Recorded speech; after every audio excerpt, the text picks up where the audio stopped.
சட்டமன்ற தேர்தலில் யாருடன் கூட்டணி என்பதை அறிவிக்க இது சரியான நேரம் இல்லை என தேமுதிக பொதுச் செயலாளர் பிரேமலதா விஜயகாந்த் தெரிவித்துள்ளார்.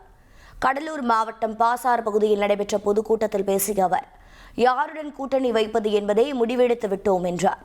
மேலும் தற்போது வரை எந்த கட்சியும் கூட்டணி குறித்து அறிவிக்கவில்லை, நாம் மட்டும் ஏன் அறிவிக்க வேண்டும் எனவும் பிரேமலதா கேள்வி எழுப்பினார். யாரோட கூட்டணி நாம் வைக்க வேண்டும் என்ற முடிவை எடுத்து விட்டாச்சு. ஆனால் அதை இந்த மாநாட்டில் அறிவிக்க வேண்டுமா என்பதுதான் கேள்வி. அது தமிழகத்தில் எந்த கட்சியும் கூட்டணியை அறிவிக்கவில்லை. இந்த நிமிஷம் வரைக்கும் எந்த கட்சியுமே கூட்டணி அறிவிக்கல. இவங்க தான் எங்க கூட்டணின்னு சொல்லல.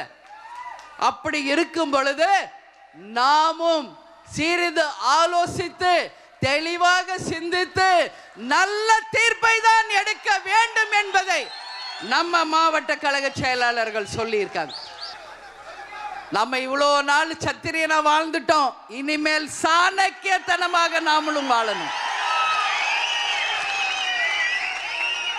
இன்னைக்கு ஆண்ட கட்சியும் ஆளுங்கட்சியுமே யார் யாரெல்லாம் கூட்டணி என்று அறிவிக்காத போது, அந்த கூட்டணியிலே யார் யார் அங்கம் வகித்து இருக்கிறார்கள் என்று சொல்லாத போது, மத்திய மாநில ஆட்சியில் இருப்பவர்கள் சொல்லாத போது, நாம மட்டும் எதற்காக முந்திரி கொட்ட மாதிரி அவசரப்படணும்? நாமும் நின்று நிதானமா யோசிச்சு அடிப்போம். தை பிறந்தால் வழி பிறக்கும். அதனால நல்ல வழி நம்ம கேப்டன் நமக்கு காமிப்பார். இனி செல்லும் இடமெல்லாம் செய்தி. தந்தி டிவியின் வாட்ஸ்அப் சேனலை ஃபாலோ பண்ணினா செல்ல இருக்கும் இடமெல்லாம் செய்தி. இதோ QR கோட் இப்பவே ஸ்கேன் பண்ணுங்க, ஃபாலோ பண்ணுங்க.